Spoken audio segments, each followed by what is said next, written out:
Christabel, you'll have to unmute. We can't hear you. Oh, sorry. Christabel, Okay. why don't you restart? It'll be helpful for everybody. Yes. Thank you. Sorry. A reminder for everyone, for the chat room, you can use it to say hi. And also, if you have technical issue, you can also type in the chat room. But for any question you want the panelists and speaker to answer, please use the Q&A box during the webinar.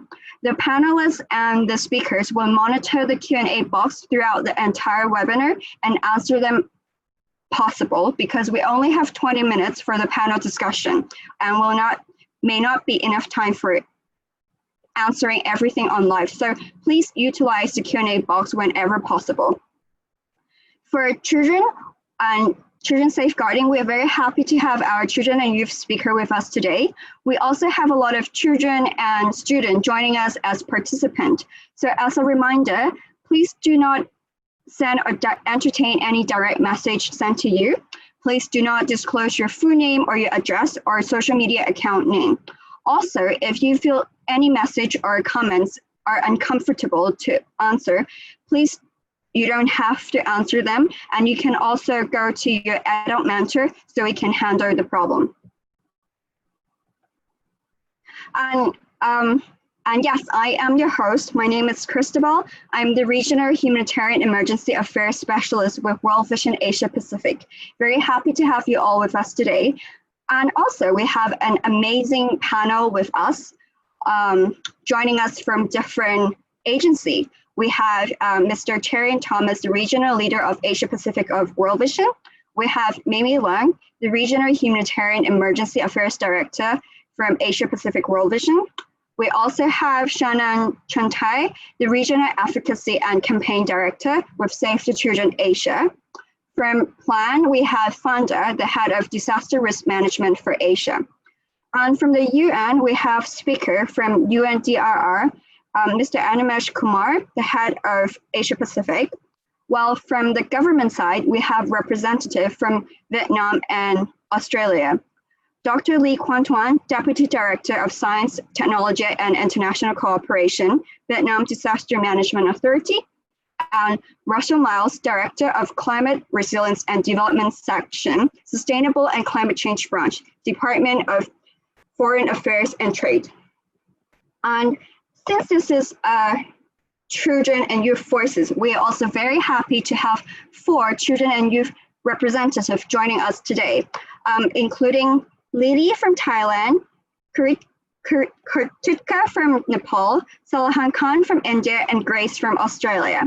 And for the moderator for today's panelist, we have the Secretary of APCSS, Nia, joining us as well. So this is the brief agenda for today. We'll be speaking on the key highlights of our consultation, and then we will have our 4 lovely children and youth speakers sharing their experience and thought with us all. And then we have 4 adult speakers speaking from Safe Plan and the government. Then we will have 20 minutes of panel discussion, taking questions from the children and also from the audience. So please utilize the Q&A chat box whenever possible. And at the end, we will have UNDRR closing us. So may I now invite Mr. Terry Thomas, the Regional Leader of Asia of World Vision, to welcome us. Thank you, Christabel. Dear participants in today's webinar, welcome to today's webinar being held to discuss the report on the Asia Pacific Children and Youth Consultation on Climate Crisis. At the outset, a very warm welcome to all the children and youth speakers, Lily from Thailand, Kritika from Nepal, Saleha from India, and Grace from Australia, who will be sharing their thoughts and asking questions in a panel discussion moderated by Nia Trin from the Secretariat for the Asia Pacific Coalition of School Safety. World Vision works for the well-being of the most vulnerable children and is present in almost 100 countries across the globe. And for us, it is only fitting that children and youth take the center stage in this consultation and that their voices are clearly and loudly heard. While I don't need to welcome my colleagues from World Vision and our partners in this consultation, Plan International, Save the Children, UNICEF, and the UN Major Group for Children and Youth, it's only fitting that I formally welcome Animesh Kumar from the UN Office for Disaster Risk Reduction and Lee Quang Thuan from the Vietnam Disaster Management Authority, and Russell Miles and his colleague Margaret Levin from the Government of Australia. The climate crisis movement has gained a lot of momentum in the recent few years, and more of children and young people are lending their voices to highlight the urgency to take speedy action to combat the climate crisis. In the consultation, children and youth talked about the increasing climate-related disasters that impact them locally. We are all aware of how the Antarctic Thwaites Glacier is melting at a rapid rate and dumping millions of tons of ice into the ocean, pushing up sea levels rapidly. And this can be disastrous for islands in the Pacific and Indian Oceans, and several of the coastal areas in the countries in our Asia-Pacific region, be it Sri Lanka, Maldives, Bangladesh, India, Philippines, Indonesia, Timor-Leste, and the various Pacific countries. We are already experiencing extreme weather conditions. The super cyclone Amphan that hit Bengal and eastern India and Bangladesh this summer, severe floods in China threatening the Three Gorges Dam, and floods in other parts of South Asia. Sometimes we have to simultaneously respond both to drought, and we have seen this in India and now in Sri Lanka, and floods at the same time. The developed world is not insulated either. Wildly speaking, bushfires in Australia a few months ago ravaged large parts of the country. Hurricanes and floods in the US and the currently raging forest fires in California only show us that we are in the middle of a severe global climate crisis.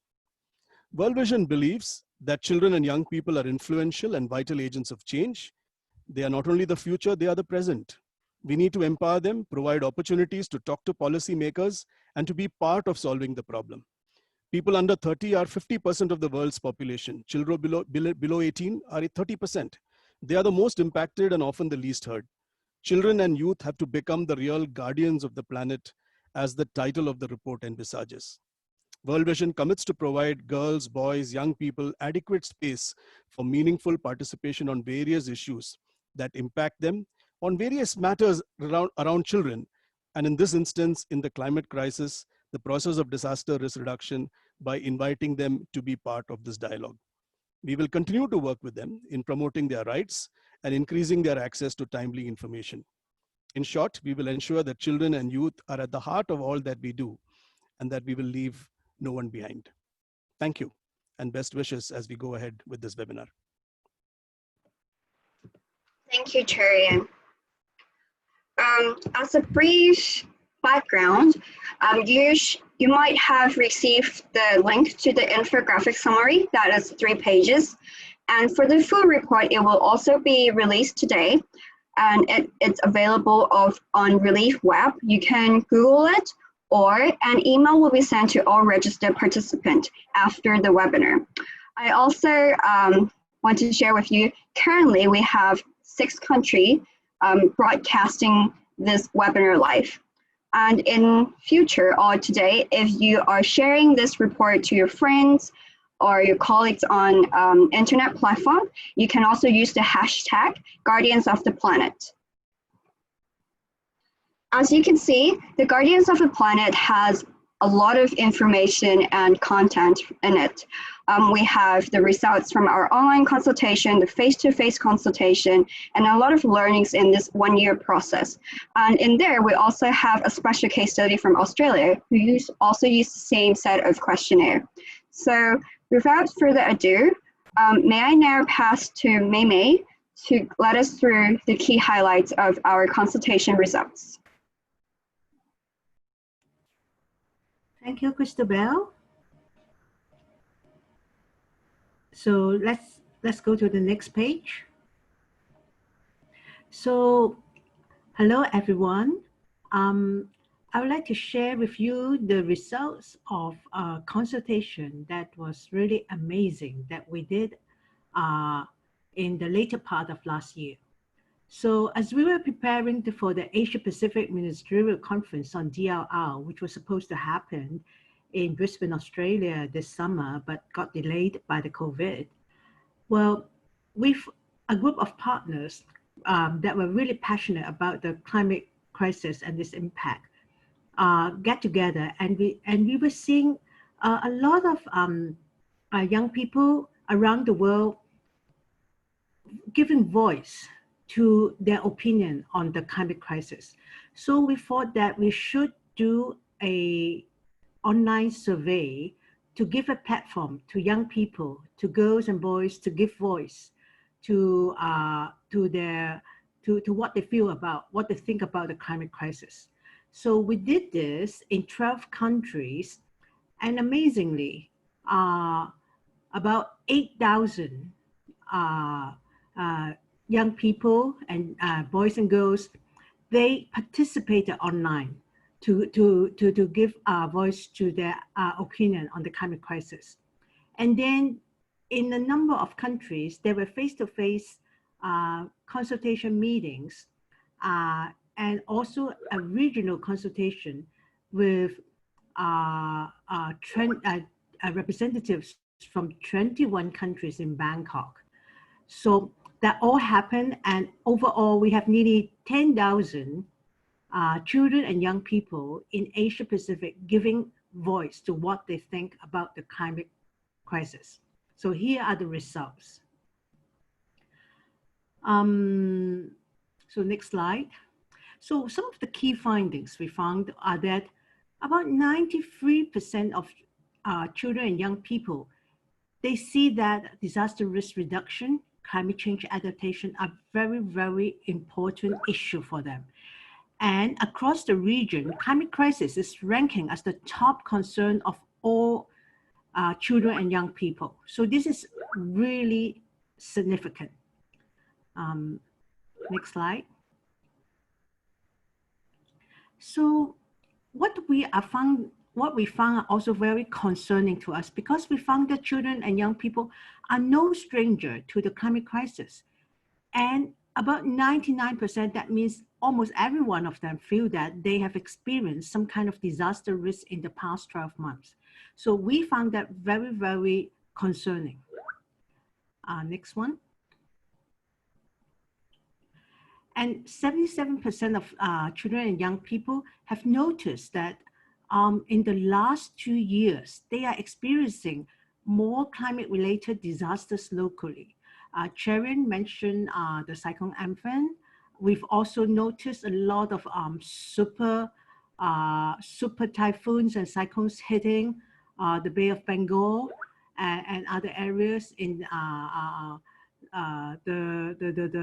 the floods that are affecting China this year, really threatening a lot of flood control mechanisms. So these are things that are really concerning for us.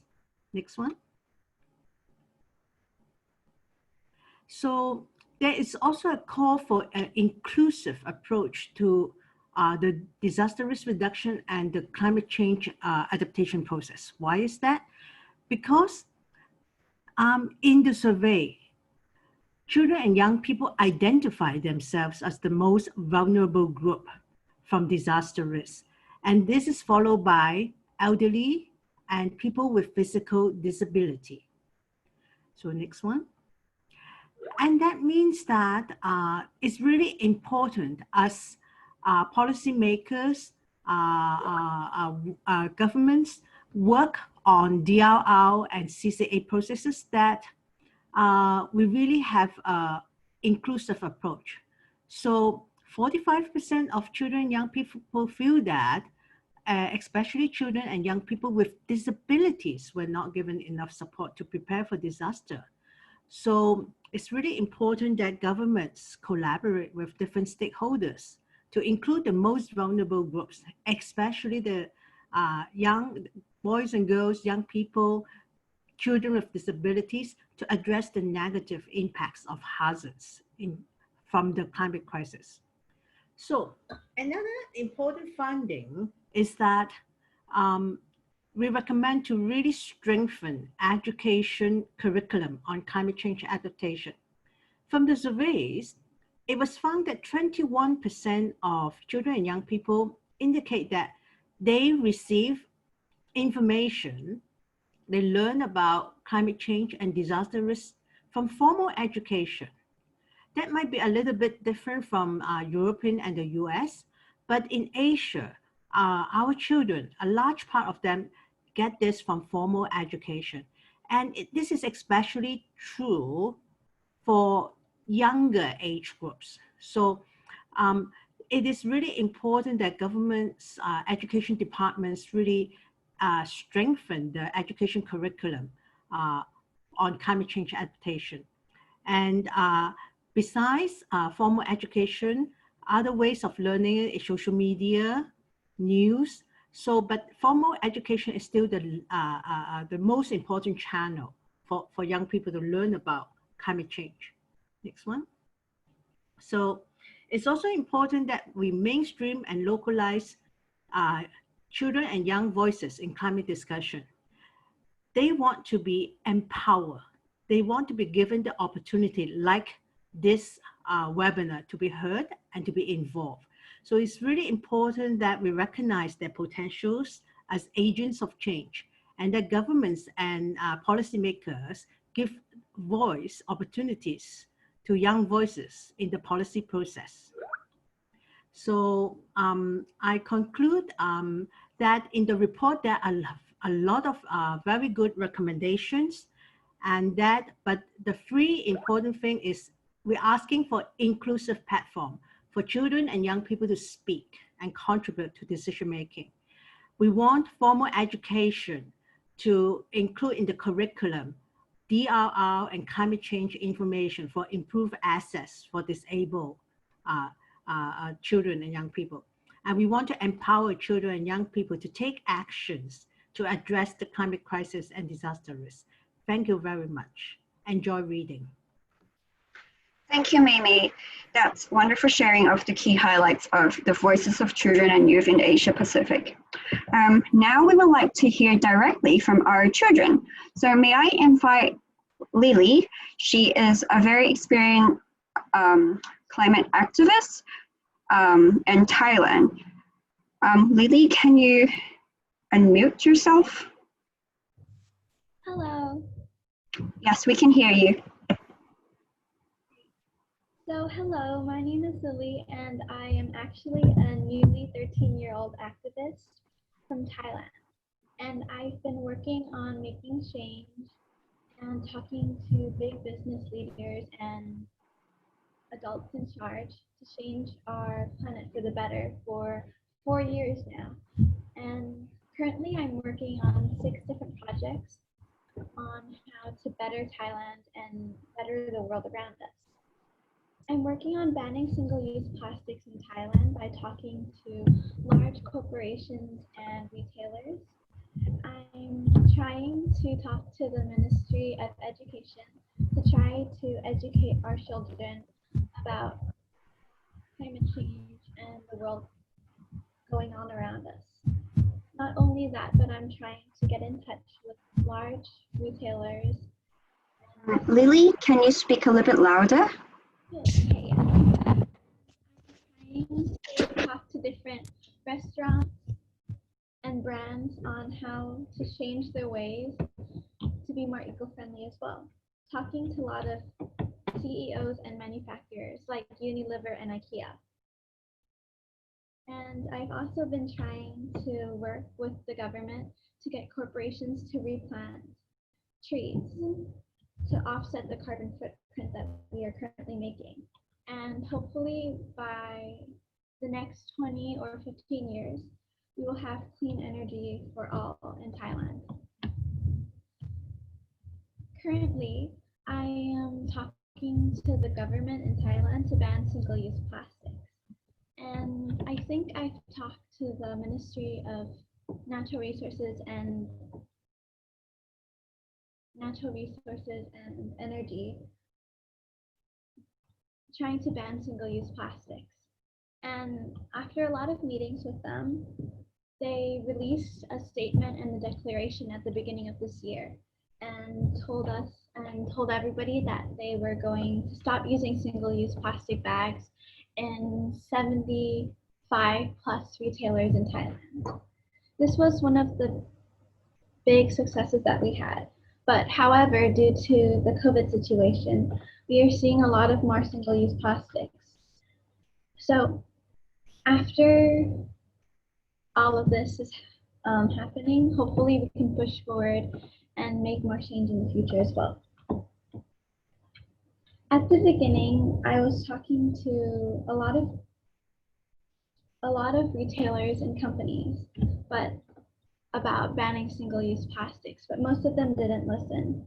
And during the 4 years that I've tried to talk to them, it took a lot of effort and a lot of meetings for them to try to change as well. But I kept on calling them and sending them a lot of emails, and finally they agreed to meet up with me. I sat down with a lot of meetings with the owners and CEOs, and finally they agreed to stop using single-use plastic bags once every month in major retailers in Thailand, like different supermarkets like Central World, the Mall, Tesco Lotus, Big C, and more. And I think in 2020, what I want to accomplish is trying to push forward eco-education. Eco-education is one of my projects which I want to talk to the Ministry of Education in Thailand, so we can find a mandatory lesson in Thailand teaching young children and the youth about the world around us, our ecosystem, everything from the psychology of our world and learning about political change and economic interactions so that kids understand how the world works and how we can solve bigger issues as well. And the truth is, the climate issue and our environmental issue right now is a human rights issue, because if we really think about it, a clean world and a clean home is our human right. And we need to teach kids about what's really going on in the world and to empower children to make change as well. And as well as that, I currently have 2 petitions going on as well. Number 1, I have Eco Education for Youth and the No Waste Trade on change.org. And thank you everybody for coming here today and trying to empower young children and the youth to make a change in the world. Thank you. Thank you, Lily, for sharing your wonderful experience in promoting environment protection, especially around plastic waste. Now we'll invite Kritika. She is 16 years old from Nepal. She's also a strong advocate for environmental issues. Kritika, please. Thank you, Christabel. Can you hear me? Yes, loud and clear. Oh, thank you. Namaste and warm greetings to everyone. I am Kritika Paurel from Nepal. First of all, I'd like to extend my gratitude to the organizers of this event for giving me an opportunity to share my views on disaster risk reduction. Nepal is one of the most disaster-prone countries in the world due to its topography and climatic condition. They not only cause loss of lives and properties, but also causes threats to the ecosystem and physical infrastructures, and also affect economic development. I will now speak about the major disasters that Nepal faces every year. First one is landslide. Landslide is one of the very common disasters in the hilly region of Nepal. Both natural and human factors such as steep slopes, fragile geology, high intensity of rainfall, deforestation, unplanned human settlements are the major causes of landslide. So the next one is flood. There are around 6,000 rivers in Nepal. During the monsoon, June to September, this river swells and causes damage to the villages, crops, lands, and peoples, and livestock remain within the river basins. The lowlands of the Tarai region is heavily affected by flood. The next one is earthquake. Nepal experiences earthquake frequently. According to Global Report on Disaster Risks, Nepal ranks 11th position in terms of earthquake risks, as earthquakes have been often occurred in Nepal. 2015 Gorkha earthquake took thousands of lives of people and caused great economic losses to the country. about 9,000 people were killed, many thousand more were injured, and more than 600,000 structures in Kathmandu and other nearby towns were either damaged or destroyed. Today only we experienced an earthquake today morning. It was 6 Richter scale, so it is very common in Nepal. The next one is fire. Of the total household of the country, nearly 78% of households are agro-based households. In Nepal, houses for residential purpose are developed in cluster basis, which are more susceptible to catching fire and spreading immediately. Wildfire is another cause of natural disaster, which usually occurs during dry seasons, especially in the mid-hill and Tarai areas. Similarly, drought is the frequently happening hazard in Nepal, mainly caused by uneven and irregular low monsoon rainfall. The lack of irrigation facilities increases the effect of drought, causing huge loss of crop production. To overcome the effects of disaster, the government and the civil society should follow the sustainable development goals in relation to the disaster risk reduction. Disaster resilience is only possible when the when the poverty is reduced and ultimately eradicated. Disaster leads to poverty, and poverty leads to more climatic hazards. So a cycle is formed which needs to be broken. Agricultural practices also needs to be modified into more sustainable and resilient ones in order to adapt to the climatic change and disaster risks. Similarly, healthcare facilities should be made more precise towards disaster risk management, and people and children should be made more aware. We cannot control the disaster, but we can stay safe from them by building sustainable infrastructures and minimize possible losses. So the cooperation between government, different NGOs and INGOs and the civil society is important for disaster risk management. With this, I'd like to conclude my speech. Once again, thank you very much for giving me this platform to share my thought. Thank you. Thank you, Kritika. Thanks for sharing a wonderful opinion with the adults here. Next, we have Salaha Khan from India. She is very experienced in doing climate change advocacy. She'll be telling you the past work she has done with the government or even with Bill and Melinda Gates. Hello everyone, my name is Saleha, नमस्ते। मैं गोवंडी से हूँ, Mumbai India से। और मेरा काम की शुरुआत मैंने 2015 और 17 से हम लोगों ने अपने काम की शुरुआत की थी। जब हमने शुरुआत की तो DRR हमें पता नहीं था कि DRR क्या होता है, तो सेव द चिल्ड्रन ने हमें सपोर्ट किया कि DRR होता क्या है। तो उसमें हम लोगों ने सीखा, यूथ और चिल्ड्रन ने, कि DRR जब रिस्क मैपिंग किस तरह से करते हैं और प्लानिंग और उसका इम्प्लीमेंटेशन, और साथ ही में हम लोगों को ट्रेनिंग मिली टास्क फोर्स और फर्स्ट एड की और अर्ली वार्निंग की और शेल्टर साइको सोशल केयर की।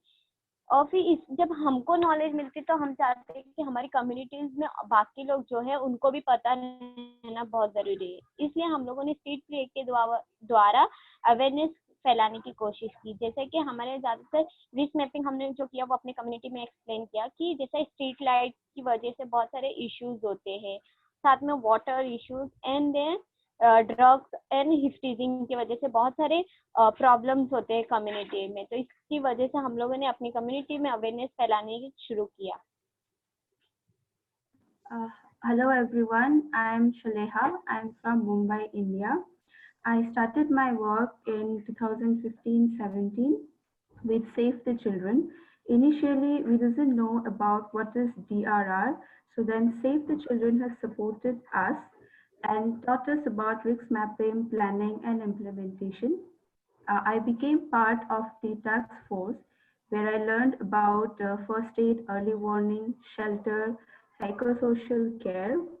In this, whatever I learned, I tried to disseminate it to my community through street plays, which focused on street light problem, water issues, and even train our fellow community people. Over to you, Shaleha. या फिर हम लोगों को 2019 में हम जो youth और children थे, हमें जहाँ पे भी अपॉर्चुनिटी मिलती थी तो मैंने अपने काम और हमारे ग्रुप का जो काम रहता था मैं एक्सप्लेन करती थी। जैसे कि 2019 जनवरी में मुझे वर्ल्ड कांग्रेस डिजास्टर मैनेजमेंट यहाँ पे ऑर्गेनाइज किया था IIT मुंबई ने और TISS government of Maharashtra and DMSC ने। तो जब हम यूथ अपने जो भी काम किया था ग्रुप में, जैसे प्लानिंग किया था और मैपिंग एनालाइज किया था, उसको शेयर किया। और साथ ही में मैं एज अ को चेयर थी विद अनिमेश कुमार के साथ UNDRR deputy chief of risk vulnerable of religion sessions में। तो हमें जब खुशी होती है कि जब हम कुछ काम करें, हमें अपॉर्चुनिटी मिलती है अपने बात को शेयर करने की, क्योंकि हमारी बात से बहुत सारे लोग कुछ सीख सकते हैं। As a children and youth group, I had the opportunity to showcase our work and share the good practices. In 2019 January, in the World Congress on Disaster Management, organized by IIT Bombay, TIS and Government of Maharashtra, I showcased my knowledge and the work which we learned about planning and risk mapping. And I also co-shared with Mr. Amanish Kumar, UNDRR Deputy Chief, on risk vulnerability and resilience session. I'm very happy to share my work with everyone. And also I feel happy when I get an opportunity to share my work and my thoughts with everyone.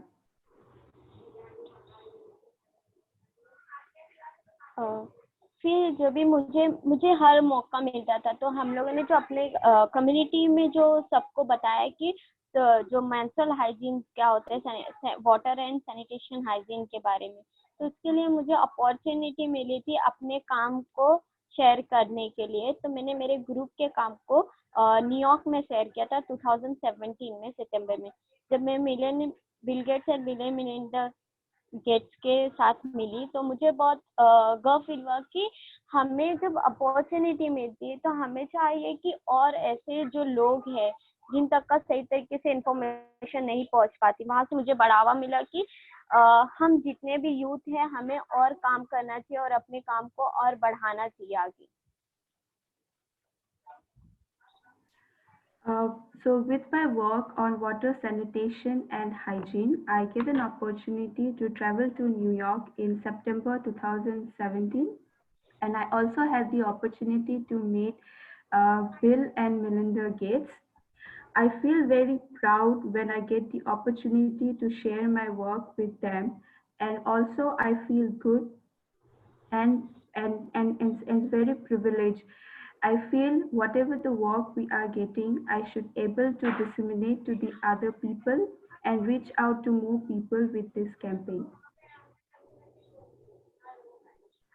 Over to you, Shaleha. या जो मेरा group है जैसे कि children's और youth group है, तो हमें जो भी अपॉर्चुनिटी मिलती है, हम जो भी काम करते हैं, हम अपने काम को सिर्फ लोकल लेवल पे और सिर्फ गवर्नमेंट लेवल पे नहीं रखना है। तो हमने सोचा कि ना हमारा जो काम है लोकल से स्टेट से नेशनल इंटरनेशनल लेवल तक का हमारी काम की पहुंच पहुंचे। और जो हम यूथ और चिल्ड्रन से हम कमिटेड है कि हमें जो अपॉर्चुनिटी आप लोग दे रहे हैं, हम लोग को मौका दीजिए कि हम अपनी बात को रख सके और अपने काम को, क्योंकि हमारे बात और काम से काफी लोग कुछ सीख सकते हैं और उनसे हम कुछ सीख सकते हैं। As a children and youth group, I don't want to limit my work to only to Govandi Mumbai place. I wanted to work at the local, national and international level. I want the work reaches to more people and to more places. We want the voices of children and youth should be heard, and we should be given a place or a platform to voice that, and we should given up opportunity. Thank you very much. Thank you. Thank you, Salaha Khan. It's very impressive determination and experience you have shared with us there. And thank you, Jacqueline, for translation. Next, we have our youth representative from Australia. She is Grace, 16 years old, and she's a very young and diverse person looking to make issue important to young people heard by those in power. She has experience in policy advocacy and has worked with varying organizations on initiatives related to mental health, centering lived experience. She believes that cementing the future of our climate will benefit all. Grace, please. Thank you. Hello, everyone. My name is Grace, and I'm one of the young people that worked on the Our World, Our Say report as a member of the Youth Advisory Panel. The Our World, Our Say report was launched in Australia a couple of weeks ago and is the Australia-specific equivalent of the Guardians of the Planet report being launched here. In recent times, Australian young people have experienced a multitude of natural disasters. Over 90% of young people we surveyed have experienced a natural disaster in the last 3 years. So it is now more important than ever that children and young people are able to take part in the decision-making process.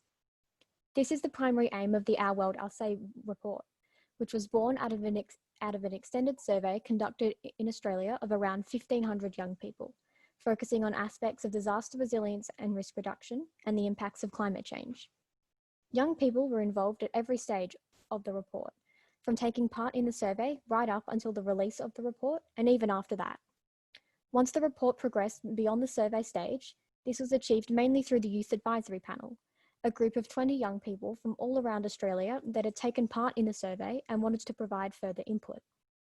We played a key role in analysing the data from the survey, as well as distilling the main messages and themes that emerged from the responses of young people.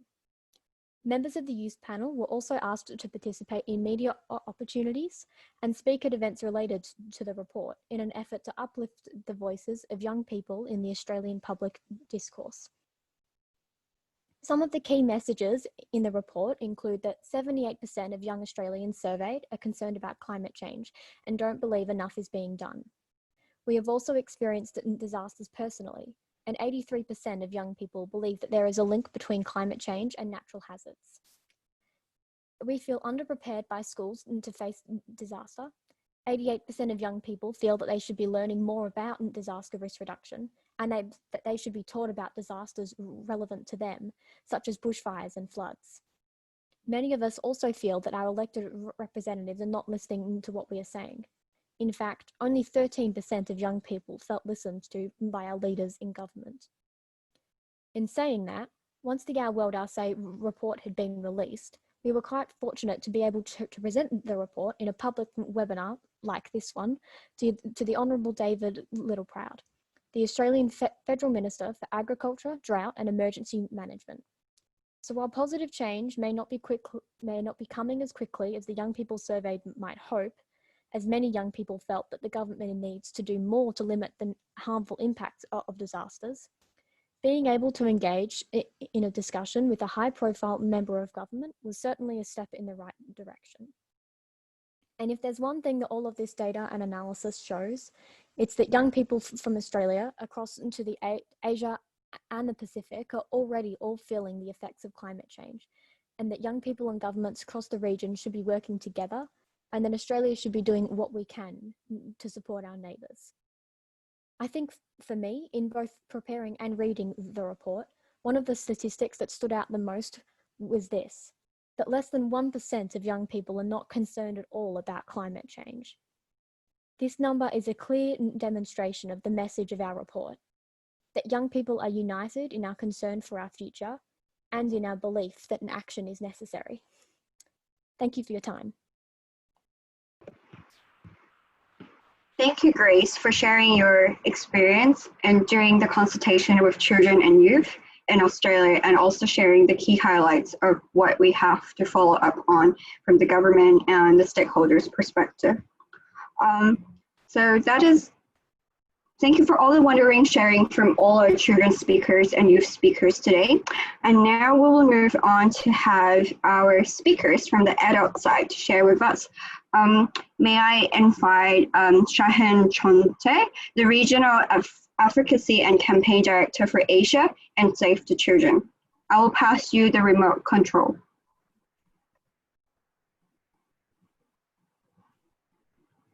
Right, thank you, and welcome everyone. This is Shaheen, speaking to you from Singapore, where the Save Children's Regional Office for Asia is based. Firstly, I should say it's always inspiring and indeed humbling to hear from young activists, particularly the ones under 18, and I think of where I was and what I was doing when I was under 18, and I'm so humbled and impressed by the achievements that they've already made and the successes that we know that they're going to achieve in the years to come. That's really important. And I also wanted to thank the organisers and all the people who worked behind this very important report that we're talking about today. I'm not quite sure how to move the presentation along. Did I do that, or did someone else do that? I think you did it. Oh, okay, excellent. Okay, good. That means I have some control. Excellent. So Mei earlier ran through the key findings. So I won't do that, but I think there are a couple of things that I wanted to highlight that came out from this really important piece of work. Firstly, this point about how the climate crisis ranks as an important concern for children and youth, not only in the region, but I'm sure around the world. And so I think this places an important moral obligation on organizations who are supporting children and youth to talk about these issues, to step up and make sure that they are properly supported. There's obviously the content of the report that we've seen, and those kind of findings are very important in advocacy with authorities, in informing the programs of organizations working in this area. But it's that last point, that last bullet point there, that I wanted to focus on for the next few minutes. And this is the question of the role of children and youth to be heard, to be involved, and to be empowered as part of these processes. And I think it's important to make a distinction between being involved and being empowered.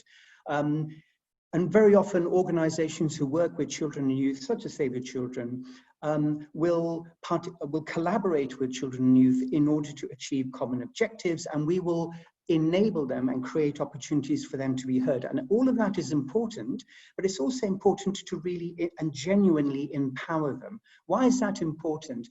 Not only because it's the right thing to do, and so that children can fulfill that right to be heard, but we've seen how effective children and youth activists have been in recent years. And I think back to the years immediately before the pandemic in 2018, 2019, when we saw so many children and youth around the world, including some prominent leaders amongst them, who galvanized international interest and raised the issue of the climate and environment crisis up the public and media agenda and attracted so much important, crucial political attention in a way that, to me, seemed so much more effective than the combined efforts of the NGO sector had been for the preceding decade. So I think that it's important that we recognize the effectiveness when children and youth are not just involved, but also empowered. And so for a couple of minutes, I'm just going to run through an example of some of the work that Save the Children is doing in this area in order to empower children and youth to speak on this issue. So we have been working in recent months to facilitate the launch of a campaign called Red Alert, and a related movement, which is open to children and youth across the region and we hope eventually across the world. This is a project designed to put children and youth in the driving seat. So we aim to build their capacity and their knowledge and offer them our expertise and our advice as specialists in advocacy, specialists in campaigning, in media skills, in communication, and to equip them with the kind of skills that they will need, or to strengthen the skills that they already have, sharing what we know as a resource for them. Yes, we will support them in participation. Yes, we will help them to make connections with other groups, with other experts, in order to build their capacity, in order to build their confidence. So this has been in the works, and we've been planning this for some time to launch this project. And in July, we were able to launch this across the Asia Pacific in a number of different countries, with those where the groups and our own country teams were ready to do that. So as part of the preparations for that, we held both online and offline discussions leading up to the launch itself, and then had a regional event on the day of the launch. And here, what we did was we had discussions about what the priorities should be, what the objectives should be. So very often we collaborate with children and youth to in a sense, put the microphone in their hands and create opportunities for them to be able to speak to policymakers and decision makers, and also to public audiences. And that's important. But here we've also tried to create a space for them to actually set what the objectives are that we would then take back to use to inform our own strategic objectives. We engaged in capacity building exercise through various means, including through a climate and nature quiz, in order for children to understand or to build their understanding of how local issues connect to regional issues and international issues, so that they could then take informed decisions about what their objectives should be, what their tactics should be, what their targets and their allies should be.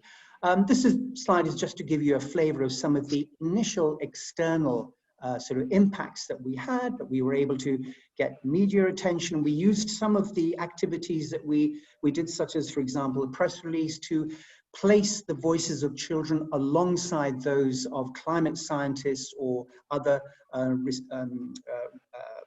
well-reputed organizations, so that they were able to join hands with them as part of a united front, as part of a collective effort, so that they were equals and peers in this collective effort. And looking ahead to the future, we plan to continue this work, continuing the planning discussions with children, providing them with expert advice so they can develop their strategies at the national level, at the regional level, and at the international level, working towards that first important milestone of COP26, but then going beyond to make sure that the implementation of all the policies and the practices that we want to see and that they want to see actually take hold and are implemented.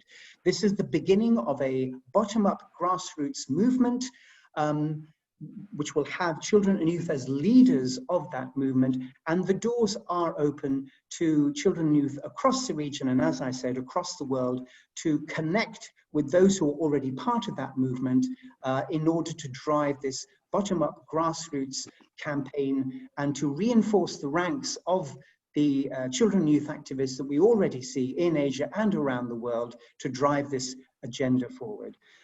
So thanks very much for this space to talk about this, and I'll hand the mic back. Thank you, Shaheen, for sharing. It's great to see how children are being empowered to speak and be involved in other countries. Now we have Wanda from Plan International. She is the head of disaster risk management for Asia region, and she will be speaking with us on girls, youth, and women leadership and combating climate crisis. I'll pass the remote to you, Wanda.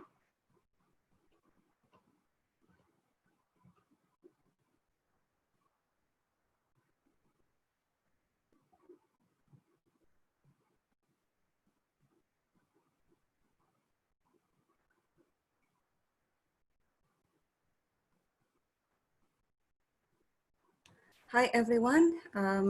I think I just want to say hi with my face, and I will drop off my my videos to allow the bandwidth. So just want to say hi. I'm here, Vanda from Plan International, dialing from Jakarta. Okay, so hope that you can still able to hear me.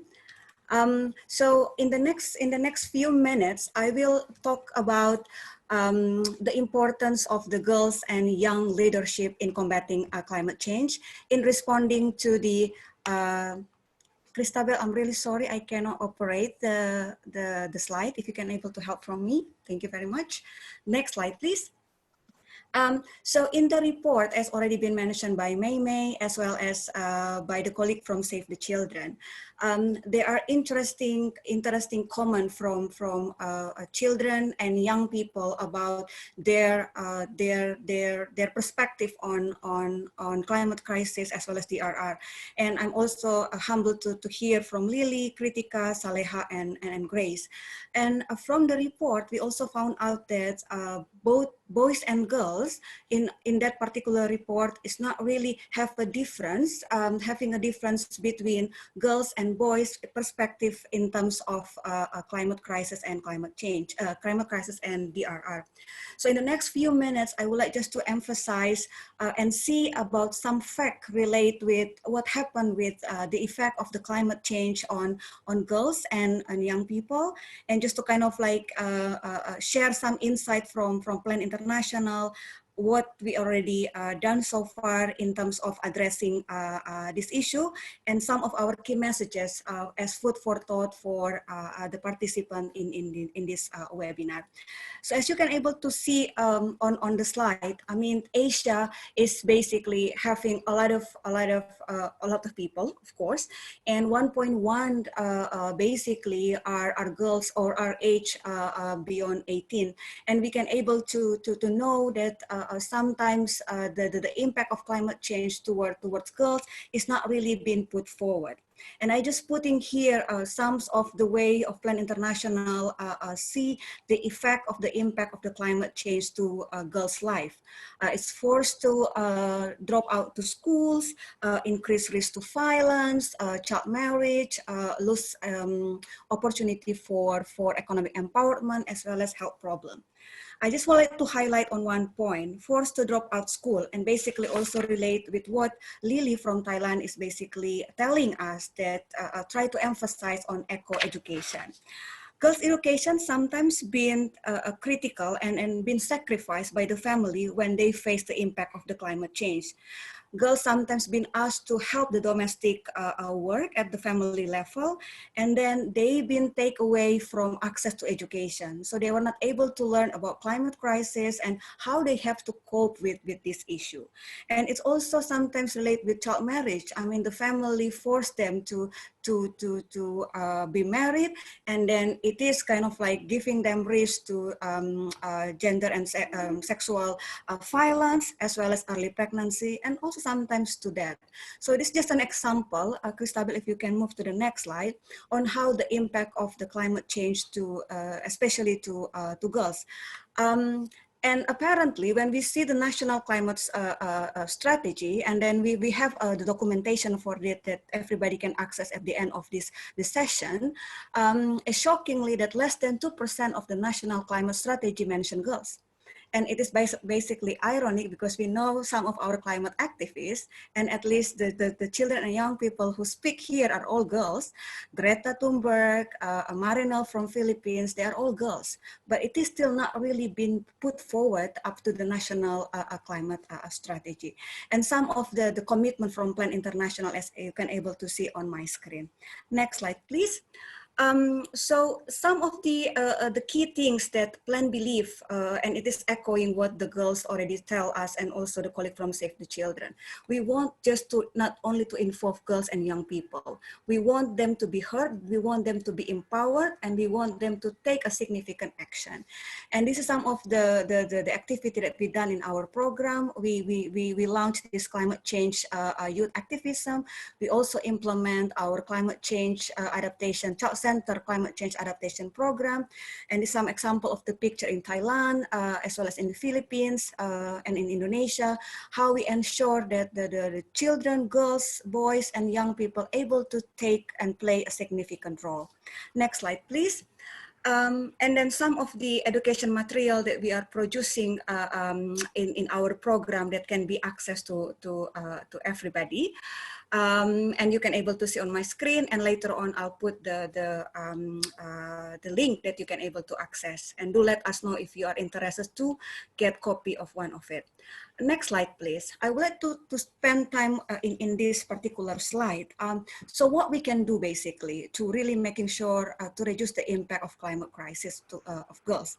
And again, to address what the report from the children and youth in Asia Pacific in this Guardian of the Planet report. 3 main points. We would like to advocate for protection of the girls' education. Education is an investment to build knowledge, skill, and behavior for girls, for boys, for young people to adapt to climate change. So education has become important. We need to support girls' leadership. Again, it's not only, we need to walk the talk. We need to give them space, but we need to involve them and give them opportunity to be part of decision making. And lastly, basically to provide equal opportunity to equal economic opportunity. I just would like to end my slide, last slide, Christabel, with one quote from Vietnam, a student named No. As I was taught why and how to preserve our environment to cope with climate crisis and disaster, I want to share my understanding and knowledge with others, not only to my family and friends, but to the leaders, and so we can take action together. So we hear all of you, and hopefully we can able to address and do more. So do visit our website if you would like to know more, and happy to stay for question and answer. Thank you so much, Christabel. Over to you. Thank you, Founder, for sharing how girls and women play their role in climate change and combating its effect. Next, we have a representative from the government of Vietnam. We have Dr. Lee Quan Tuan. He is the Deputy Director of Science, Technology, and International Cooperation of Vietnam Disaster Management Authority. He is also the Deputy Chief of Staff of Vietnam DRR Partnership. Dr. Lee, can you please share your screen? Yes. Hello. Share screen.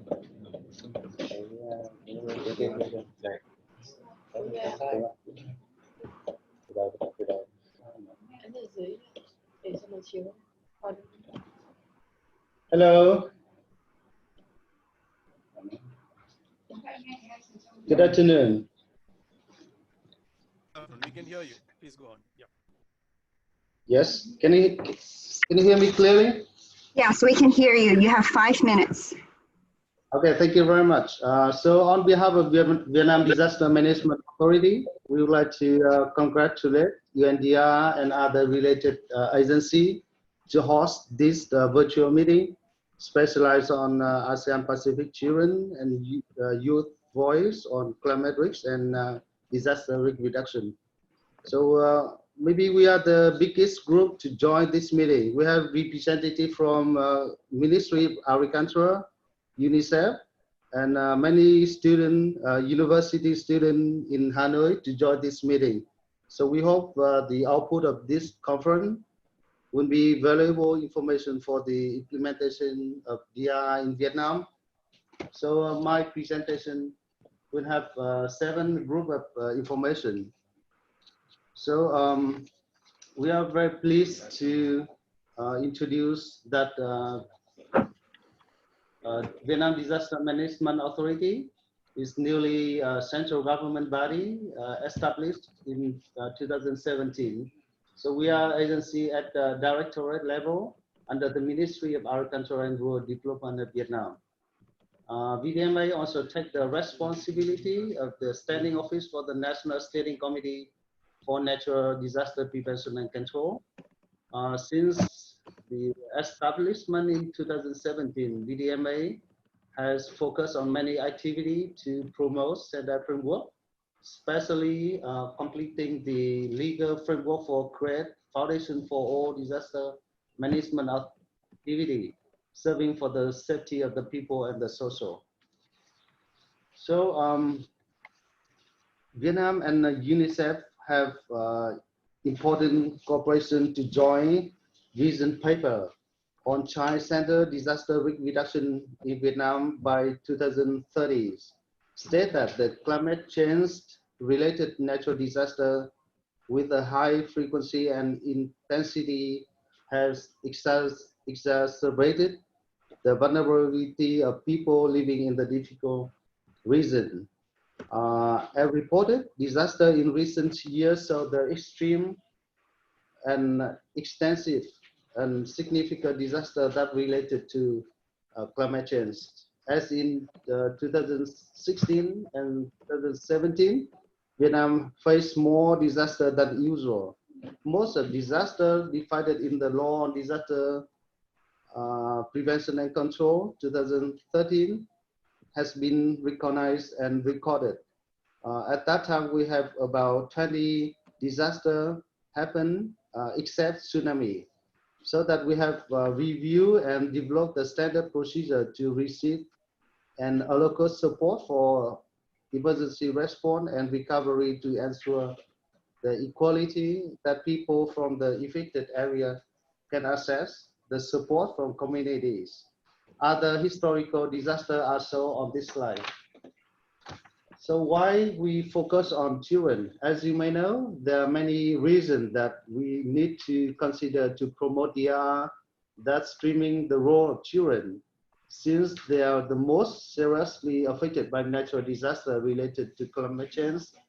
They also suffer from most of long-term impact, and due to the natural disaster, children may lose opportunity to in education, nurture, health, and sponsorship, which cause long-term impact. This slide shows three key pillars of the partnership program between MARC and UNICEF on child-centered disaster risk reduction in the state of 2017 to the 2021 periods. They are enhance the capacity of children, household, and communities. The second is enhance the institutional capacity, and the final one is reduce the children vulnerabilities. And as a result, disaster risk is reduced and resilience is strengthened. UNICEF have nearly 40 years partnership with government of Vietnam in various areas, especially disaster risk reduction. In 2017, UNICEF has assisted VDMA to conduct the first ever comprehensive capacity assessment of CC, NDPC, and VDMA system, including a legal review of Thailand. Especially, UNICEF helped VDMA with technical assistance on DRR that integrate child-centered disaster risk mapping, assessment, and analysis for high-risk communities across all 63 provinces in Vietnam. The cooperation between VDMA and UNICEF achieved many significant results. In the last 4 years, UNICEF has supported VDMA with many meaningful activities, such as the overall strategic orientation was set out in the joint of vision paper on child-centered disaster risk reduction in Vietnam by 2030s. We developed sectorial plan and policy, a comprehensive guidance of national plan on preparedness and response to natural emergency and natural strategy on communication to change disaster preparedness and response behavior being developed. Partnership with UNICEF on amendment of the law on NDPC. For the first time, the National Disaster Prevention Day was organized in all schools across the country with the aim of raising awareness and promoting action toward the education practice of disaster resilient school. The close ceremony with attendance of Prime Minister were broadcasted on TV, the national television, to millions of people. We developed a concept, guideline, and tool on safe and clean community model in both rural and urban. We have program called Keep Meet the Goals. It is an interactive digital application that seeks to raise the awareness and change behavior of children and young people on climate change, the environment, and natural disaster, and developed through participation of children and young people.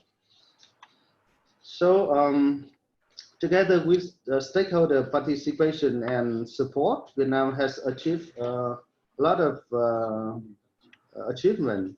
So the revised law and related bylaw document has been integrated most guidelines from the SEDI framework, including disaster management orientation to disaster risk reduction, leverage the participation of high-ranking officers as steering committee from the central government to the province, district, and commune level, promote the participation of all sectors and communities such as women, children, researcher, manager, consultant, private sector, especially science technology enterprise, and many other associations. 10 seconds. We also, pardon me? 10 more seconds. So I would like to move to the last slide. We recommend 8 points to the regional cooperation. So you can see that in this slide, 8 points will cover the very important activity for the all state in the region that can apply to reduce the risks in the national level. So thank you very much. Thank you very much, Dr. Lee.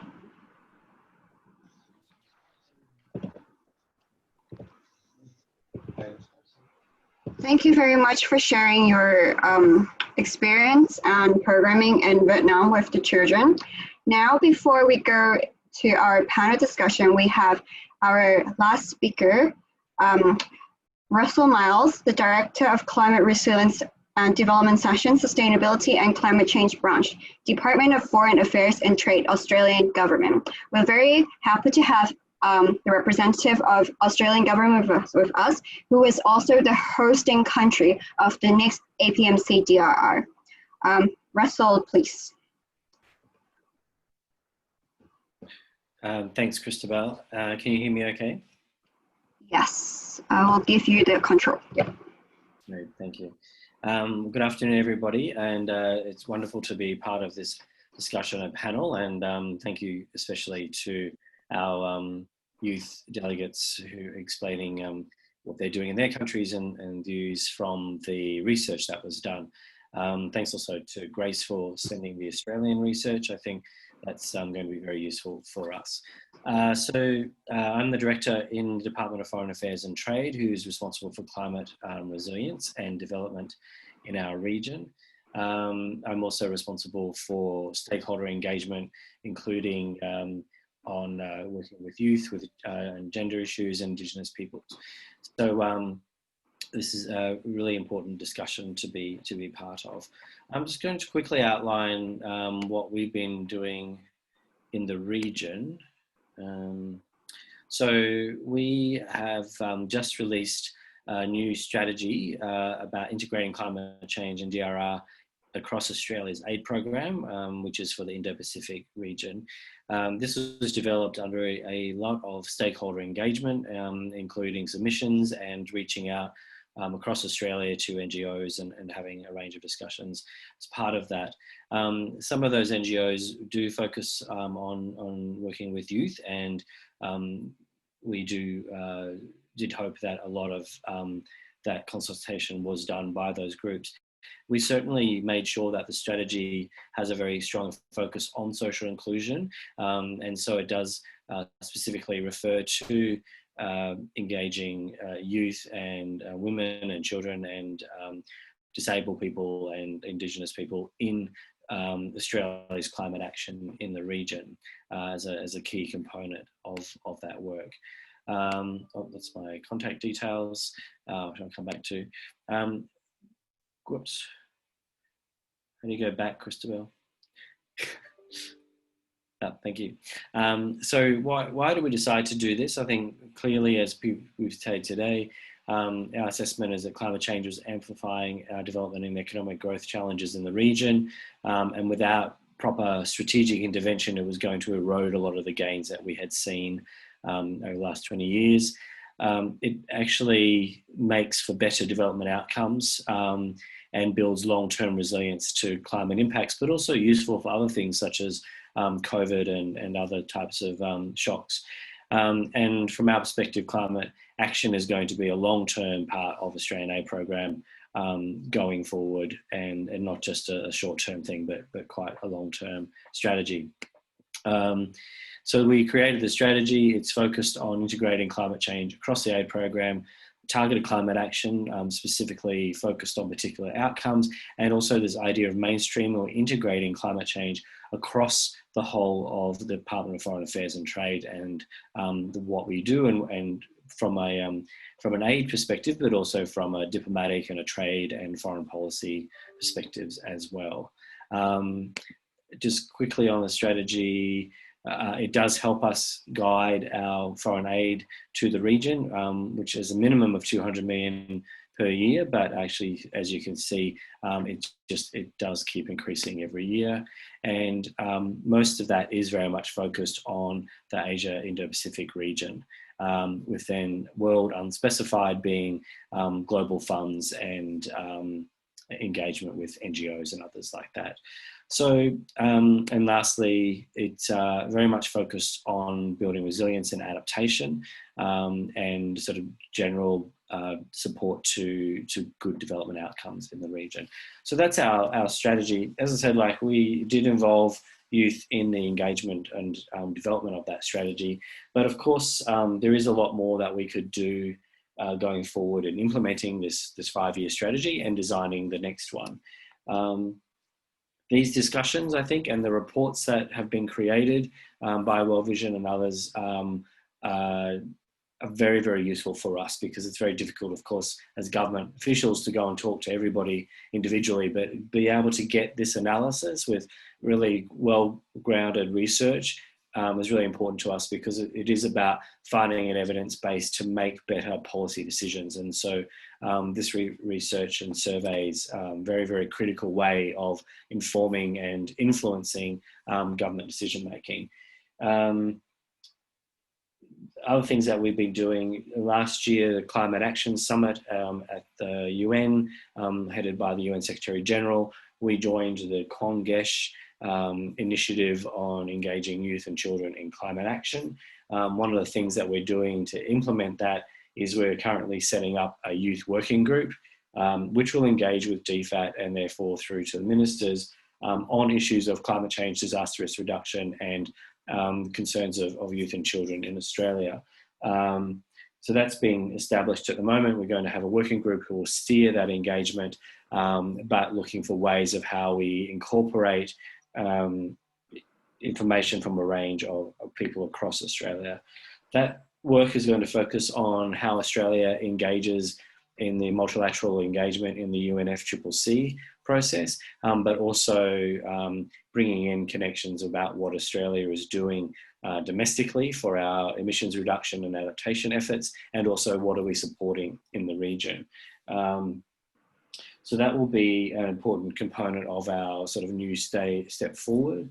The other thing to note is that when we are developing and designing climate change programs, we generally, as a standard practice, we've always discussed those designs with key stakeholders in the regions where those programs will be implemented. And so that through various mechanisms also does include youth and children in those areas. So there is a lot more to do, of course, and I think, as said, the sorts of events, but also we would like to hear more from the youth about how we can increase that engagement and going forward, and that is one of the reasons we've set up this youth working group to help us do that. So I'll leave it there. I'm happy to take questions and be part of the discussion. Thank you again, everybody. Thank you, Christabel. Thank you, Russell, for sharing the strategy of Australian government in supporting DRR and climate change in the region. So thank you for all the speakers who have shared your experience and your opinions. And now we will be going into the panel discussion, which is moderated by Nia.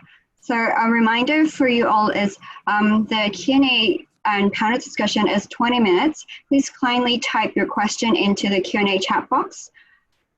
For children, if you feel there's any uncomfortable question being asked, you don't have to answer them. So, Nia, over to you.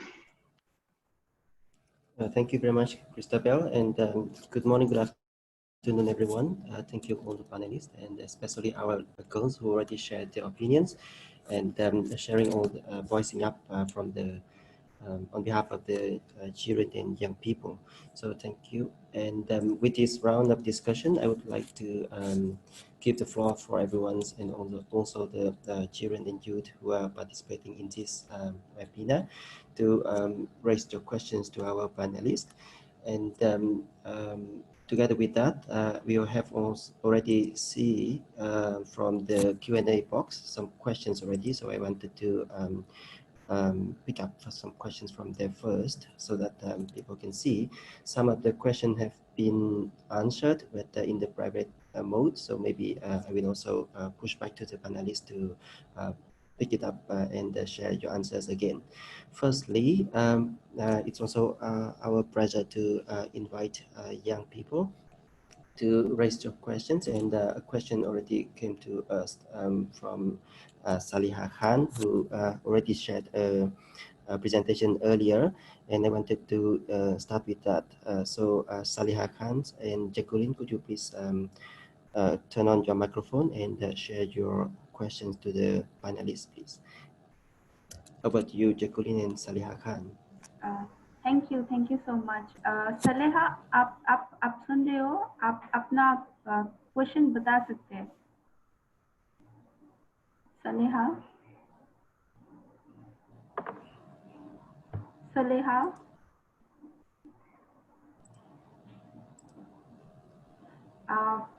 so I'll just put the question quickly as we are running out of time. So Shaleha would like to ask a question to the government who is working in disaster management and also with the environment. So her question is, when the government makes policies and plans, how they are including disabled and other vulnerable groups.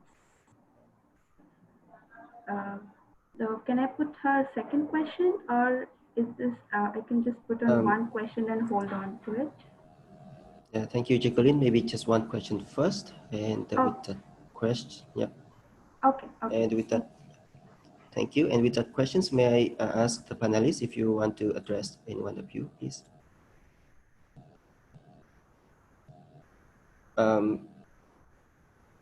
As the question also linked with the government side, maybe Dr. Lee Kuan Tuan, would you want to share your opinions, please?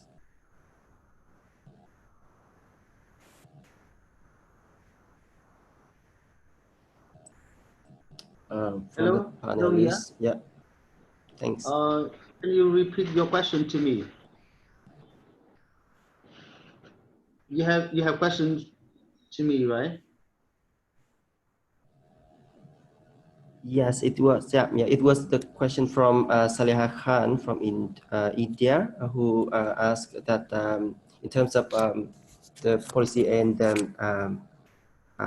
plans. So, could you please share your points in terms of how to make policy and plans inclusive for people with disabilities and also the vulnerable groups? Disability and vulnerable group. Okay.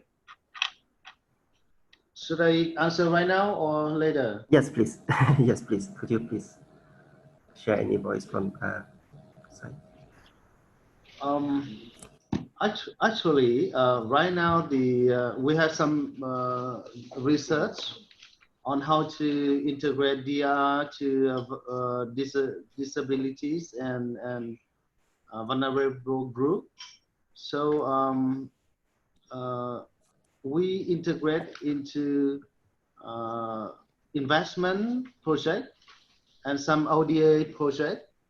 You know that we got a grant project from Green Climate Fund, we call GCF, and that we already deployed this project in 7 provinces. They are how to say, they are like coastal province, and we selected the people with very hard condition to help them build up the house with more characteristic to protect the flood and seawater level. Let's say that we give them amount of money, and they can collect other money from communities and their relative labors, and then we give them, how to say, we top up their funding by how to say, characteristic to the house, how to say, to protect from the floods, storm, and sea water level rise. Let's say in the past they intend to build a house without the hard roof. So with support from GCF, we help them to increase the resilience of the house. Together with that, we also have another component to help the communities with the mangrove. So in this project, we have 4,000 houses and 4,000 hectares of mangrove has been implemented and grown.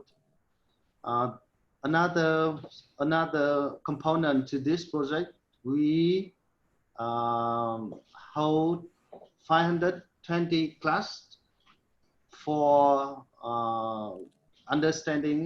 improve the understanding of disaster and climate change. So that is one of the projects we work with the disabilities and also vulnerable people. So we can share more, but I think in this framework, we can show that is very typical activity that we do so far. Thank you, Dr. Tun. So yeah, following with that, could anyone else from the panelists, maybe someone, Vanda or somebody can help to aid to that questions, who are now working closely with the vulnerable groups in disaster risk reductions and climate change adaptation, please? Okay, thank you, Mia. Just very quickly, thank you for the great question. In the practical example that we Plan International, we have this inclusive community-based disaster risk management project in Philippines and Bangladesh, where we involve people with disability, girls, boys, as well as LGBTQI in the hazard vulnerability capacity assessment, as well as develop the disaster preparedness plan at the family and then at the barangay and at the municipality level. So yes, we are considering it. And lastly, just to mention that this report of the Guardian of the Planet also as one of the way that we are trying to facilitate the voice of the girls and children, girls, boys, and young people to be heard because we're going to present it into the IPMC DRR. Yeah, thank you. Thank you very much, Vanda. Yep, we got another questions from the attendees who I think directly ask Mr. Rachel Mice. Do you have specific programs for indigenous children, girls, and women since they need special attention and opportunities? Could you please share your answer, please, Mr. Rachel Mice? Thank you very much. We don't have something specific for indigenous children, girls, and women. I think so.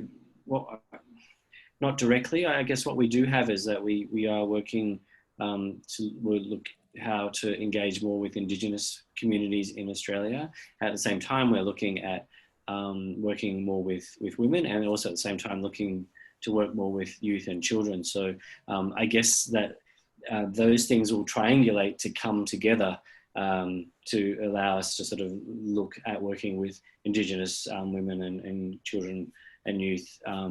But we don't have that as a specific program. I guess we're relying on the three aspects of our engagement to sort of cover that engagement. But it's a good question, and it probably is something that we need to think about how we might target Indigenous women, children, and girls explicitly. So thank you for the question. Yeah. Thank you, Mr. Rachel. So given the interest of time, may I give the floor now to the children and young people in our group today who want to raise the question to our panelists. The floor is yours. Anyone from the children group or young people, if you are having any questions, please raise your hands and pick up the microphone. We saw a question from Laura Di Castro from the INGO's ISRA 8, who would like to learn from the panelists about the regional approach and type of regional collaborations in the Pacific to strengthen DRR mechanisms. Could someone from the panelists could help to answer this question, please? Laura Di Castro from the INGO's ISRA 8. Can I request colleagues from Save the Children? Yeah. Or, yep. Oh, yeah, May, please. Yep. Yes. If I can just share very briefly, Laura, I agree that it's really important that we strengthen the DRR mechanism, especially in countries in the Pacific where there is the vulnerabilities are very high. And then they are also experiencing extreme weather conditions. And according to what I know, that the countries I work with are Solomon Islands, Vanuatu, PNG, and Timor-Leste. According to what I know, for example, organizations like World Vision, we try to work with other NGOs to form consortiums on doing disaster preparedness, disaster risk reduction. I think that approach is an integrated approach in country. And we definitely need to do more on the regional approach.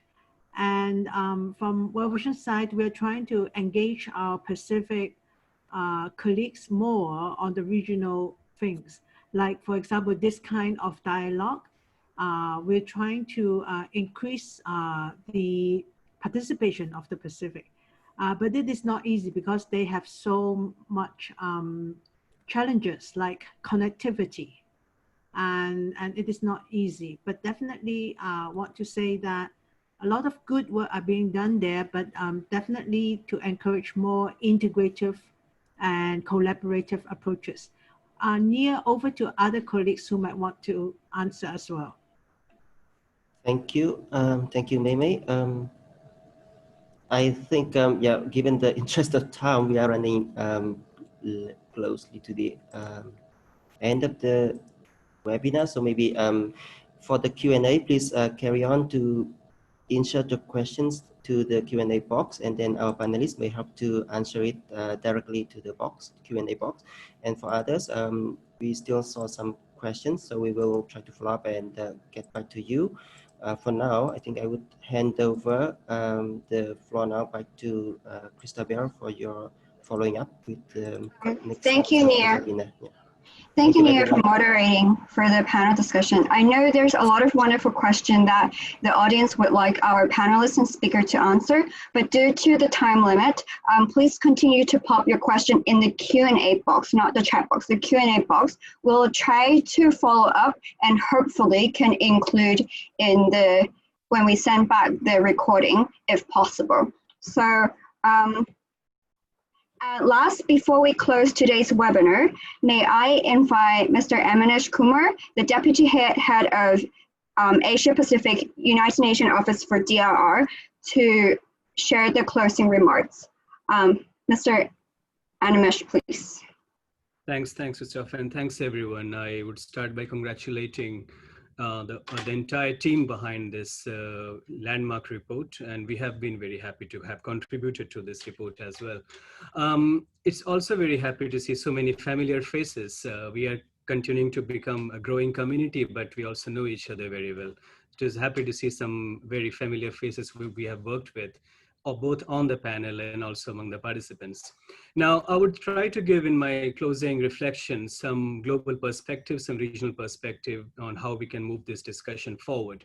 We all know that in the last 3 decades, and it's actually 3 decades since the International Decade for Natural Disaster Reduction started.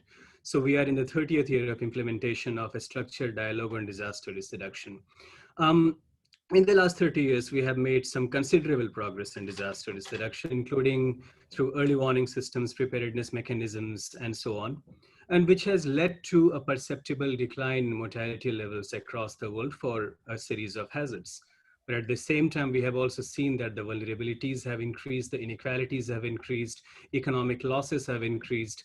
So there is something wrong we are doing in the way disaster risk reduction has been implemented for the last 3 decades. And if you look at the global assessment report that we released last year, it really advocates to look at that risk in its totality. We can't risk in a siloed way. We can't look at it hazards by hazard way of disaster risk implementation, but we need to look at the risk in its totality, because risk is systemic in nature. It has its interconnected nodes and it cascades across sectors. So this requires all of us to come together and implement disaster risk reduction in a more holistic way. It's even becoming more alarming. If I'm sure that many of us have gone through the report released by the UN last week called United in Science.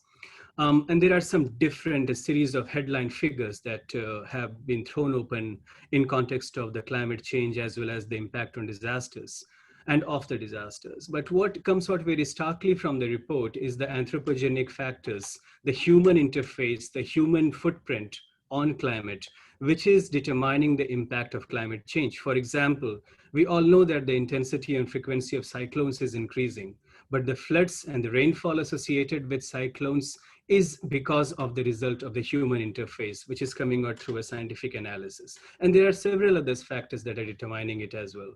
That requires all of us to work in a more cohesive way to ensure that the disaster risk implementation becomes more cohesive, coherent, and implemented in a more inclusive way. So I'm here with 3 key messages that I would want to conclude, and that's from what different speakers have mentioned today. The first is in context of technology. We see that the youth have a huge role to play in terms of technology. But when we talk about technology, we often tend to look at big apps and big software and big hardware-based early warning systems and different disaster risk tools. But we also know that the countries are not in the right position to sustainably implement such tools. So what the need of the hour is to implement and develop technologies that are applicable in low capacity environments and implementable in low resource constrained environments. So that's the kind of technology, that revolution that we need to move towards. And linked with technology is data. Several of the panelists today talked about the layers of vulnerability. There are children who are vulnerable, the disabled children who are more vulnerable, the girl child who are more vulnerable. All of it requires us to know, to measure the level of vulnerability, because we cannot manage what we cannot measure. And if that be the case, the disaggregation of data is so important, because unless we have the right data, we can't adopt intersectional approaches for implementation of a cohesive disaster risk reduction. The second message I would want to leave with is innovation. And often we tend to link technology and innovation, but the need of the hour is just not technology and technological innovation. The need of the hour is innovation in terms of the social innovations, in terms of institutional innovations, because unless we innovate on institutional front, the required governance level that are required for the implementation of disaster risk management will not take place. And that's where, for example, what Lily mentioned today in terms of plastic recycling, a very simple thing, but that is something which will innovate the social capital environment that we often live with. And third message is the final message, is in terms of the behavioral change.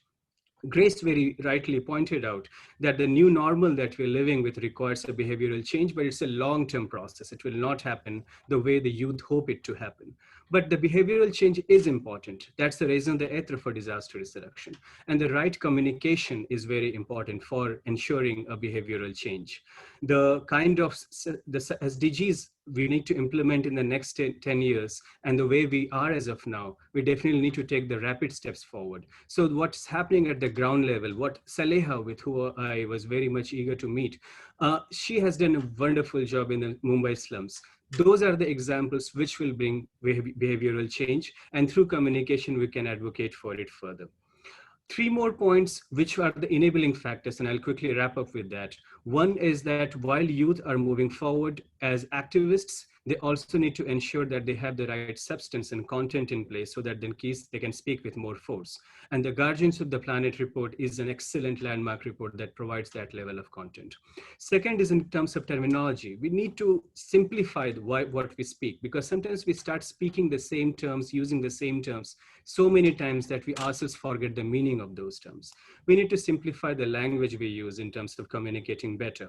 And finally, what was pointed out by Shaheen as well, we need to move on from engagement to empowerment. Unless we move on from engagement to empowerment, the real transition from government to governance will not take place.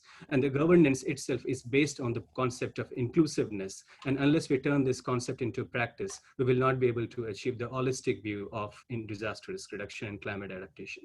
So we have seen climate change, we acknowledge climate change, but I must say that there is also a climate for change.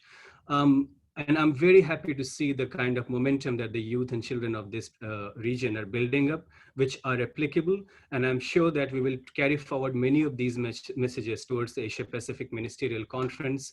The government of Australia has been a very vocal supporter of inclusiveness, which is also one of the thematic focus of the conference. And as and when we announce it, might be virtual next year, we will ensure that many of these voices that are coming up today are very well reflected in the conference. And not only that, we are also very lucky that the next global platform in 2022 is also being organized in Asia Pacific, which is in Indonesia. So we also have an opportunity here to take forward local messages to the regional level and to the global level through the global and regional mechanisms. And the role of the national counterparts and the governments is immense in this process. So once again, congratulations to everyone for this phenomenal report. And I look forward to continue working with all of you. Thank you very much. Thank you very much, Mr. Animesh Kumar. Very wonderful closing remarks for today's webinar. As a wrap, this is the end of our 1.5 hour webinar. At the end of the webinar, a follow-up email will be sent to all the registered participants, including the presentation today, as well as the link to the latest Guardians of the Planet report. If you have downloaded before, please make sure you disregard the versions before and download the latest version that is released today. Thank you everyone for joining us today. This is the end of today's webinar. For speakers and panelists, if you have time, let's stay behind for a quick group photo. Thank you.